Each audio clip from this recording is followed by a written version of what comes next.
Hi, good day. நம்ம வீட்ல tiles, marbles எல்லாம் பேட்சஸ் வருது, ஸ்கின் ரஃப் ஆகுது.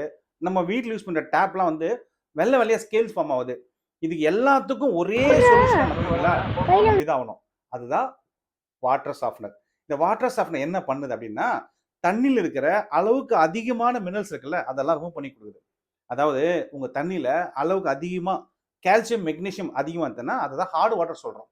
அதை வந்து ஐஎஸ் ஸ்டாண்டர்ட்ல 100க்கு மேல இருந்துச்சுன்னா இந்த எண்ணிக்கை அது வந்து ஹார்ட் வாட்டர் சொல்றாங்க. அந்த தண்ணி யூஸ் பண்றதால தான் உங்க வீட்ல டேப்லாம் வந்து வெள்ளை வெள்ளையா ஸ்கேல் படிஞ்சு டேப்பே க்ளோஸ் ஆயிடுது. தண்ணி வர மாட்டேங்குது. 2வது டைல்ஸ், மார்பிள்ஸ் எல்லாம் இருக்குல்ல, அதெல்லாம் தண்ணி அந்த கால்சியம், மெக்னீசியம் டெபாசிட் ஊறி ஊறி கொஞ்சம் நாள்ல பேட்சஸ் வர ஆரம்பிச்சது. நீங்க யூஸ் பண்ற காஸ்ட்லி கிளாத்தும் பீல் ஆகுது, ஸ்கின் ரஃப் ஆகுது. இது எல்லாத்துக்கும் ஒரே சொல்யூஷன், உங்க தண்ணியில இருக்கிற கால்சியம், மெக்னீசியம் ரிமூவ் பண்ணிட்டா போதும். த்ரூ வாட்டர் சாஃப்டனிங் மூலமா அதை ஈஸியா பண்ண முடியும். அப்படி பண்ணிட்டா ஒன்னொன்னுக்கு ஒரு சொல்யூஷன் கிடையாது, எல்லாத்துக்கும் ஒரே சொல்யூஷன் தான். அதனால உங்க வீட்டில் வர்றது ஹார்ட் வாட்டரா, சாஃப்ட் வாட்டரா அப்படின்னு தெரிஞ்சுக்கினா கீழே இருக்கிற கூகுள் ஃபார்ம் ஃபில் பண்ணி அதுக்கான தகவல் எடுத்துக்கோங்க.